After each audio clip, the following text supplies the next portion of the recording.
अब यहाँ पर हम बात करने वाले हैं अबाउट यूरिन फॉर्मेशन, राइट। तो हम यहाँ पे देख सकते हैं कि यूरिन फॉर्मेशन में यहाँ पे 4 स्टेप्स होती हैं। फर्स्ट स्टेप होती है फिल्ट्रेशन, राइट, यानी कि ग्लोमेरुलस से बोमेंस कैप्सूल में आना, यानी कि हमारे टिब्यूल में आना। तो बोमेंस कैप्सूल से टिब्यूल में आने वाली प्रोसेस को हम फिल्ट्रेशन कहते हैं। सेकेंड प्रोसेस होती है रीअब्जॉर्प्शन, यानी कि टिब्यूल से वापस हमारे ब्लड में जाना, तो दैट इज रीअब्जॉर्प्शन, बिकॉज वो चीज़ रीअब्जॉर्ब हो रही है ना। यहाँ पे इंपॉर्टेंट है रीअब्जॉर्प्शन क्यों बोल रहा है। एक्चुअली रीअब्जॉर्प्शन इसलिए नहीं कहा जा रहा है क्योंकि वो ब्लड में आ रहा है। बात ये है कि फॉर एग्जाम्पल आप कोई एक ऐसे सब्सटेंस ले लो, वो जीआईटी में सबसे पहले क्या होता है, एब्जॉर्ब होता है, because that is the first time that substance enters into your blood. उस ब्लड को फ्लो होकर जब वो किडनी में आता है और फिल्टर हो जाता है, वो ब्लड से बाहर निकल जाता है। लेकिन अब यहाँ से वो फिर से ब्लड में घुस रहा है, because this is the second time that substance is entering the blood, we call it as reabsorption. Alright, GIT में एब्जॉर्प्शन होता है, किडनी में रीअब्जॉर्प्शन होता है, ठीक है। थर्ड स्टेप होती है सिक्रेशन, यानी कि ब्लड से वापस टिब्यूल में जाना, ऑलराइट। और फोर्थ होती है सिक्रेशन, मतलब यूरिन के थ्रू उसका बाहर हो जाना, ऑलराइट। तो that is how these are the 4 steps. अब इन चारों स्टेप्स को अगर हम कंबाइन करें तो जो एक्सक्रीशन होता है, आप कभी भी कोई भी आंसर लिखो, सबसे पहले आपको लिखना होगा कि सबसे पहले आपके पास एक्सक्रीशन होगा। Excretion is equal to filtration, filtration minus reabsorption plus secretion. क्योंकि एक्सक्रीशन क्या है, यहाँ पर ये एक्सक्रीशन में क्या हुआ, एक तो ये फ्लूइड आया, ठीक है, यहाँ से फ्लूइड आया प्लस यहाँ से, तो ये दोनों ने कंबाइन करके इसे बनाया, लेकिन इसका कुछ पार्ट यहाँ से बाहर निकल गया। तो what is urinary excretion, urinary excretion is nothing but filtration minus reabsorption plus secretion will give you equal to excretion, alright. अब चलते हैं सबसे पहली स्टेप की तरफ, फिल्ट्रेशन। इस फिल्ट्रेशन को हम कहते हैं ग्लोमेरुलार फिल्ट्रेशन, और ग्लोमेरुलार फिल्ट्रेशन को हम एक और नाम देते हैं अल्ट्रा फिल्ट्रेशन। हम अगले स्लाइड में बताएंगे कि अल्ट्रा फिल्ट्रेशन क्यों कहते हैं। सबसे पहले देखते हैं यहाँ पे हमारे पास ये एफरेंट आर्टेरियोल, ये इफरेंट आर्टेरियोल, ये हमारा tuft capillaries known as glomerulus, ये बोमेंस कैप्सूल है, ये बोमेंस कैप्सूल की विसरल लेयर है, ये इसकी पैराइटल लेयर है, और यहाँ से हम देख सकते हैं कि ये पूरा पीसीटी का पार्ट है।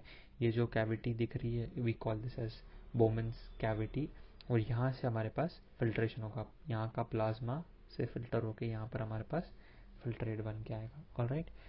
Now coming to the reason we call it ultra filtration.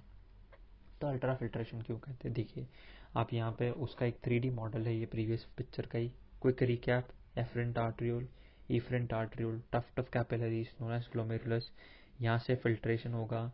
ये रही हमारी पैराइटल लेयर, है ना, ये रहा हमारा पीसीटी, उसके थ्रू फिल्ट्रेट बनेगा। तो यहाँ से ब्लड आएगा, यहाँ से फिल्टर होगा, इस बोमेंस कैविटी में जाएगा, और इस कैविटी से सारा ब्लड फ्लो के फाइनली जो भी हमारा फिल्ट्रेट है, ब्लड नहीं सॉरी, जो भी फिल्ट्रेट है वो फिल्ट्रेट होकर यहाँ से पीसीटी में चला जाएगा। अब देखते हैं लेयर्स। एक्चुअली इस लेयर्स होती हैं हमारी, ये हमने देखा यहाँ पे, ये actually layers of the filtration membrane, जिसके थ्रू हमारा ब्लड फिल्टर होकर या हमारा प्लाज्मा फिल्टर हो रहा है। ये कैपिलरी है, हमारे पास फेनेस्ट्रेटेड कैपिलरी होती है, ये उसका एंडोथेलियम, उसके बाद basement membrane, then we see some podocytes forming filtration slits, alright. अब एक थोड़ा बेटर डायग्राम देखते हैं। तो ये हमारा पास अगला डायग्राम है। यहाँ पे अब सबसे पहले बात करते हैं, ये जो फर्स्ट लेयर है यहाँ पे हम कहते हैं इज ऑफ द कैपिलरी। ये कैपिलरी फेनेस्ट्रेटेड होती है, फेनेस्ट्रेटेड यानी कि इनमें पोर्स होंगे, आप देख सकते हैं यहाँ पे गैप्स हैं, these are spaces in the endothelium between the endothelial cells of the capillary. So these spaces are known as fenestrations. In fenestration के थ्रू क्या हो सकता है, मॉलिक्यूल पास हो सकते हैं।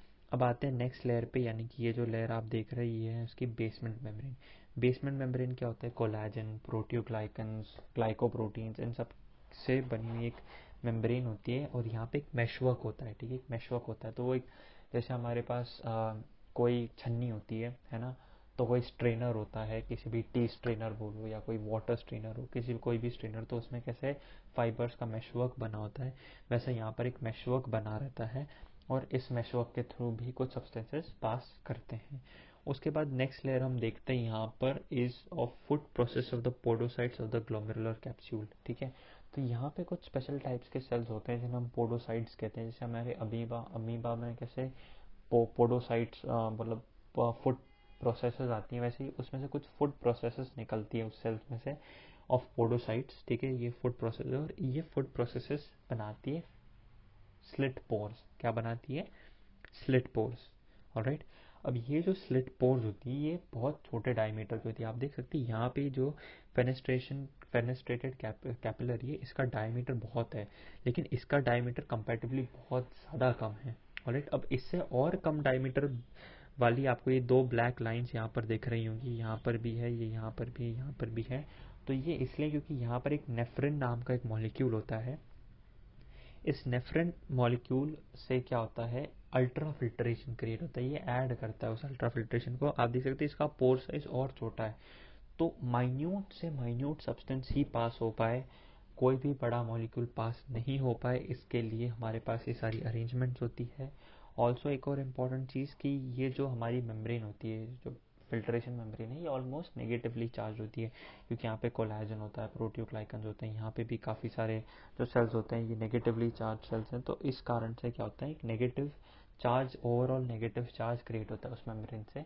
और हमें पता है हमारे जो प्रोटीन्स होते हैं ब्लड में वो भी नेगेटिवली चार्ज होते हैं, एल्ब्यूमिन, ग्लोब्यूलिन, फाइब्रिनोजन, ये सब भी क्या होते हैं, नेगेटिवली चार्ज प्रोटीन्स होते हैं। तो क्योंकि नेगेटिवली चार्ज होते हैं, ये मेम्ब्रेन भी नेगेटिव, प्रोटीन भी नेगेटिव, नेगेटिव नेगेटिव रिपेल करेंगे, इसलिए एक और ये एक एडिशनल मैकेनिज्म है ताकि हमारे मेम्ब्रेन मतलब प्रोटीन्स क्या कर सकें, फिल्टर नहीं कर पाए, है ना। उसके बाद जो मॉलिकुलर वेट होता है, मॉलिकुलर वेट के कंसेप्ट में जो हाई मॉलिकुलर वेट चीज़ होती है वो पास कर पाती है। Alright. Another important thing is यहाँ पे कि मान लीजिए कोई चीज़ आई और यहाँ पे अटक गई। राइट। कोई चीज़ आई, कोई बड़ा सा मॉलिक्यूल आया, वो इस पोर में अटक गया या यहाँ पर अटक गया या इस पोर में अटक गया, कहीं पर भी अटक सकता है। अब वो अटकेगा तो क्या होगा, वो ऑब्स्ट्रक्शन क्रिएट करेगा। उस ऑब्स्ट्रक्शन को हटाने के लिए हमारे पास स्पेशल सेल्स होते हैं कॉल्ड एज मीसेनग्लियल सेल्स। मीसेनग्लियल सेल्स क्या करते हैं, मीसेनग्लियल सेल्स की वो क्या करते हैं, यहाँ पे आके वो फैगोसाइटोसिस कर देते हैं उस सब्सटेंस का, उसका फैगोसाइटोसिस हो जाता है और उसके कारण वो सब्सटेंस यहाँ से हटाया जा सकता है। तो ये एक अच्छा मैकेनिज्म हमारी बॉडी में, हमारे नेफ्रॉन में फिक्स है, जिस कारण से हम क्या कर सकते हैं, अल्ट्रा फिल्ट्रेशन, लाइक बहुत अच्छे लेवल का फिल्ट्रेशन कर पाए, ताकि काफ़ी सिलेक्टिव सब्सटेंसेस पास हो सकते हैं इस लेयर के या इस मेम्ब्रेन के थ्रू। ऑलराइट। अब इस मेम्ब्रेन के थ्रू पास होने के लिए कोई एक स्पीड होती है ना, एक स्पीड पे सब्सटेंसेस पास होते हैं, है ना। उस स्पीड को हम कहते हैं ग्लोमेरुलर फिल्ट्रेशन रेट, जो हमारा अगला टॉपिक रहेगा। Coming to glomerular filtration rate, what is it?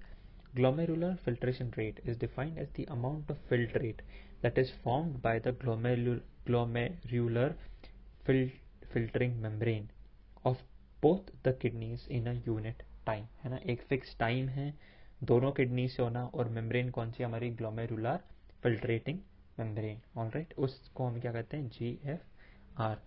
इस वैल्यू को ध्यान में रखिए, 125 ml per minute, alright, approximately 7.5 litres per hour या फिर 180 लीटर्स पर डे, ठीक है। अब हमने ये वैल्यू निकाली कैसे, ये जो 125 निकाली कैसे, तो हमने ये वैल्यू निकाली through method called renal clearance. What is renal clearance? Renal clearance of a substance is defined as the volume of plasma from which that substance is completely cleared or removed per unit time, ठीक है।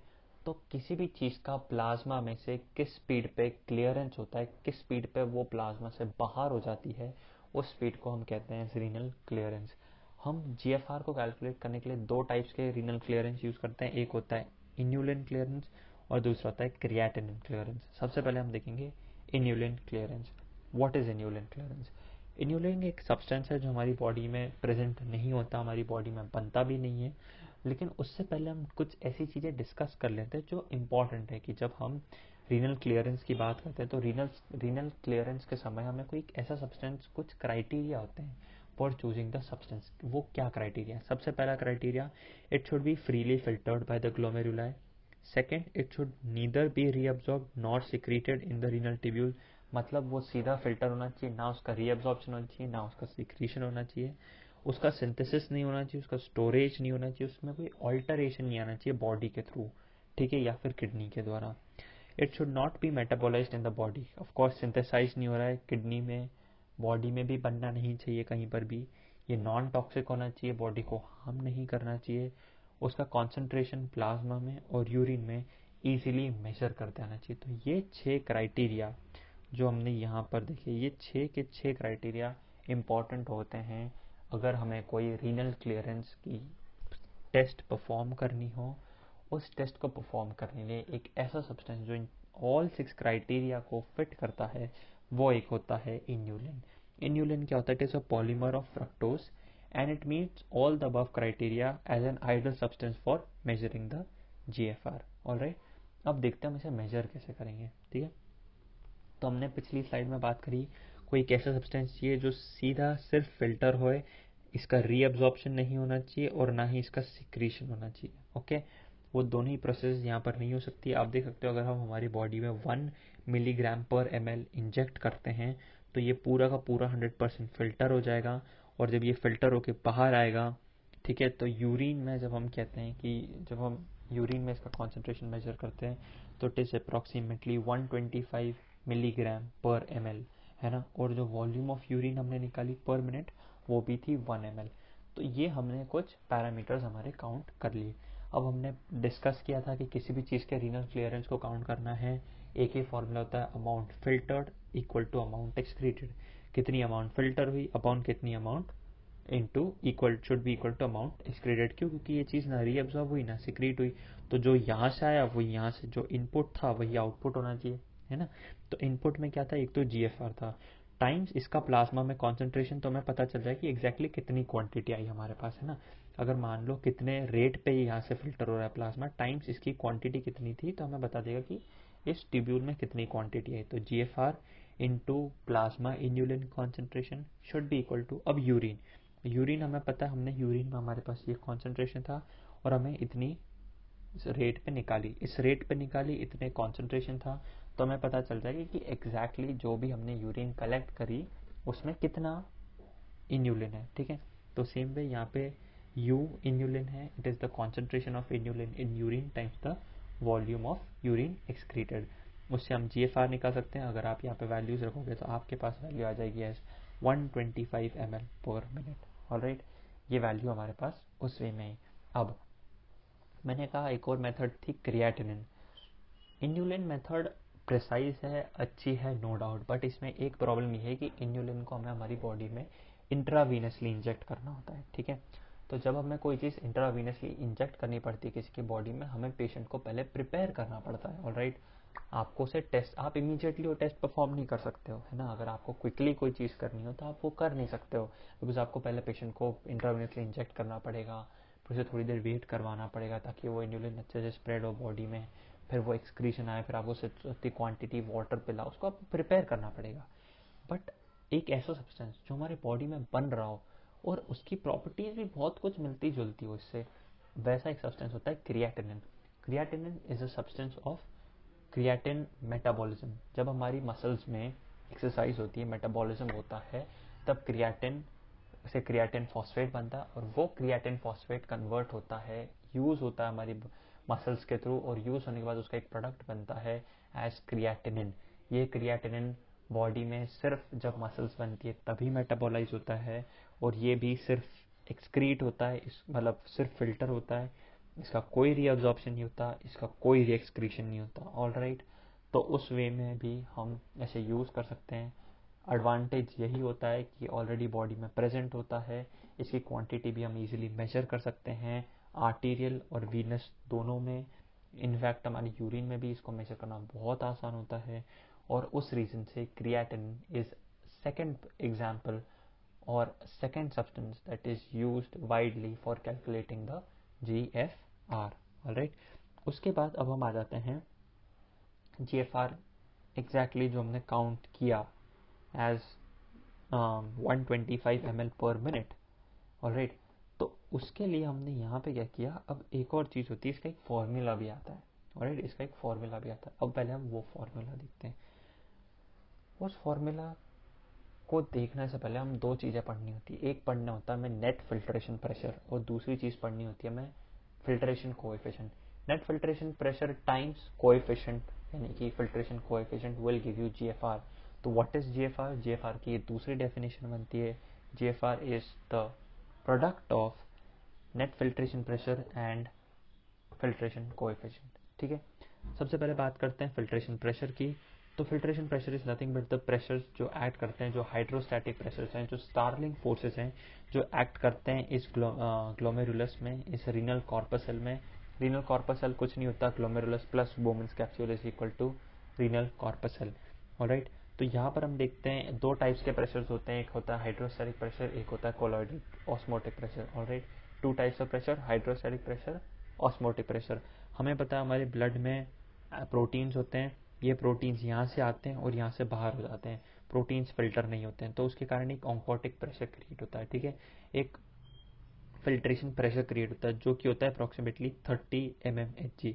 ठीक है, 30 mmHg का एक oncotic pressure या osmotic pressure आप कह सकते हो क्रिएट हो रहा है, जो कि क्या कर रहा है, रेजिस्ट कर रहा है इस फिल्ट्रेशन को। ठीक है, एक और प्रेशर है जो कि हमारे फिल्ट्रेट जो हमारा बना बोमेन्स कैप्सूल में, उस बोमेन्स कैप्सूल में बनने वाले लिक्विड से भी हमें क्या होता है, एक प्रेशर आता है, एक प्रेशर फील होता है जिसे हम कहते हैं हाइड्रोस्टैटिक प्रेशर। वो हाइड्रोस्टैटिक प्रेशर होता है 15 mmHg। ठीक है, और हमने जब यहाँ से रीनल प्लाज्मा फ्लो किया, जब यहाँ से रीनल प्लाज्मा फ्लो था, उस प्लाज्मा फ्लो का जो वाटर कंटेंट था, उस वाटर कंटेंट के कारण भी एक प्रेशर बना। वो प्रेशर कितना था, अप्रॉक्सीमेटली 55 mmHg। ठीक है, तो ये 55 mmHg क्या है, ब्लड का यानी रीनल प्लाज्मा का हाइड्रोस्टैटिक प्रेशर। 15 mmHg क्या है, जो टिब्यूल में हमारे पास फिल्ट्रेट आया है उसका हाइड्रोस्टैटिक प्रेशर। ये जो 30 mmHg ये क्या है, रीनल प्लाज्मा का या जो ब्लड का था, ब्लड का ऑन्कोटिक प्रेशर, ऑस्मोटिक प्रेशर भी बोल सकते हैं आप।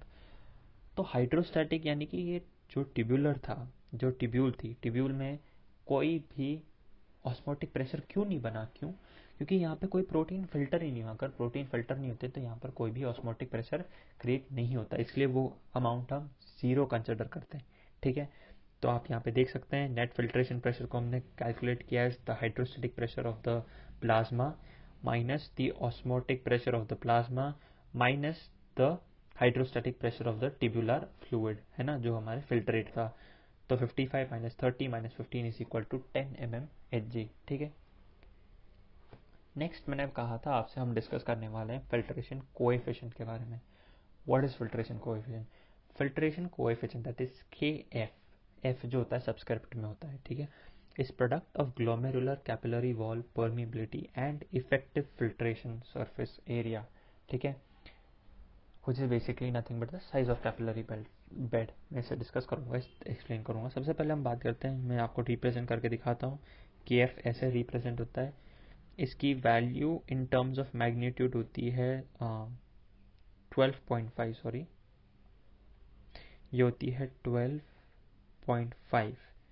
अब यूनिट क्या डालेंगे, अब इसका यूनिट बहुत इंपॉर्टेंट होता है। इसका यूनिट जो होता है वो होता है एक्चुअली, अगर आप देखोगे तो हमने बात करी यहाँ पे GFR is equal to net filtration times KF। ठीक है, तो GFR क्या था, ml पर मिनट में निकाला था हमने इसे, तो ml पर मिनट।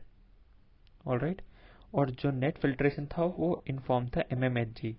तो इसकी ओवरऑल यूनिट क्या हो जाएगी, इसकी ओवरऑल यूनिट हो जाएगी ml पर मिनट पर mmHg ऑफ जो भी मर्क्यूरी हम लेते हैं। ठीक है, तो ये बहुत इंपॉर्टेंट चीज़ है हमारे लिए, इस चीज़ को समझना कि ये क्या इसकी वैल्यू होती है। ठीक है, ये वैल्यू हमें ध्यान में रखनी है। ठीक है, इस वैल्यू को हमें बिल्कुल भी नहीं भूलना, ना ही हमें इसके यूनिट को भूलना है। ऑलराइट, ठीक है, अब अगली बात हम करेंगे यहाँ पे इसके फैक्टर्स की। तो ऐसे दो फैक्टर्स हैं जो इसको अफेक्ट करते हैं कोएफिशिएंट को। एक होता है परमिबिलिटी ऑफ कैपिलरी वॉल, हो सकता है आपकी जो फिल्ट्रेशन मेम्ब्रेन थी वो थिक हो गई या वो थिन हो गई, थिक हो गई कि कहीं कोई सॉल्यूट अक्यूमुलेट हो रहा है लेकिन उसका फैगोसाइटोसिस नहीं हो रहा है तो वो थिन हो रहा है। या फिर सरफेस एरिया, जैसे मैंने कहा था कि आपके पास जो मेसेंक्लियल सेल्स थे, मेसेंक्लियल सेल्स एक और फंक्शन परफॉर्म करते हैं, वो है कि सरफेस एरिया को चेंज करते हैं ग्लोमेरुलर मेम्ब्रेन के। तो अगर वो सपोज उनका फंक्शन अच्छे से नहीं हो रहा है तो आपका सरफेस एरिया इंक्रीज होगा या डिक्रीज हो जाएगा। उस केस में ऑफकोर्स इंक्रीज डिक्रीज से फ़र्क पड़ता है, तो उससे हमारा फिल्ट्रेशन कोएफिशिएंट ऑल्टर होता है। अब इस चीज़ को समझने के बाद अब हम आते हैं इसके एक्चुअल फॉर्मूला की तरफ। हम आ चुके हैं यहाँ पे फॉर्मूला की तरफ। अब हम इसमें यहाँ पे वैल्यूज पुट करेंगे and we'll get back to the same value that we calculated during the method of inulin clearance. तो यहाँ पे मैं लिखता हूँ GFR, राइट। तो यहाँ पे हमारे पास सबसे पहले आया GFR is equal to coefficient जो हमने निकाला था वो था 12.5, ठीक है। 12.5 आपको यूनिट पता है ml पर मिनट पर mmHg, ठीक है।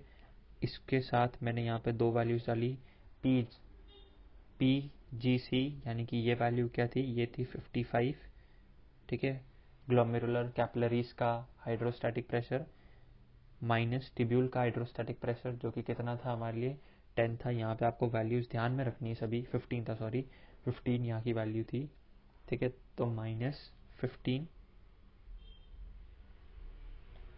ठीक है, minus osmotic pressure from the glomerulus, वो कितना था, वो था हमारा 30। तो यहाँ पर हम वैल्यू पुट करेंगे एज 30, और टिब्यूल में तो कोई ऑस्मोटिक प्रेशर नहीं लगा था। ध्यान रहे ये जो प्रेशर्स हैं they are favouring these pressures are favoring your filtration, not exactly, ये दोनों नहीं होता एक्चुअली। एक सेकेंड, I'll correct it। मैं मार्क कर रहा हूँ यहाँ पे जो रेड में मार्क्ड हैं ये और ये दोनों प्रेशर क्या करेंगे, they will favour filtration and these two pressures will resist the filtration. Alright, ध्यान रहे, है ना। अब इसके बाद अगर मैं अब इसकी वैल्यू कैलकुलेट करूं तो ये आ जाएगी, सॉरी, तो यहाँ पे ये वैल्यू आएगी हमारी एज 12.5 टाइम्स, ये क्या हुआ 55 माइनस 15 माइनस 30, तो ये वैल्यू आएगी 12.5 टाइम्स 10। देखिए ये जो फॉर्मूला है ये नेट फिल्ट्रेशन प्रेशर का ही फॉर्मूला था, which will come out to be 12.5 ml per minute. Alright, this is how we have calculated the GFR, ठीक है। तो इस वैल्यू को हमें ध्यान रखना बहुत इंपॉर्टेंट होता है। ये आपको फॉर्मूला पता होना चाहिए, कैसे हम इस चीज़ को डिनोट करते हैं, कैसे हम इस चीज़ को रिप्रेजेंट करते हैं और क्या इसका फॉर्मूला होता है। Alright, thank you.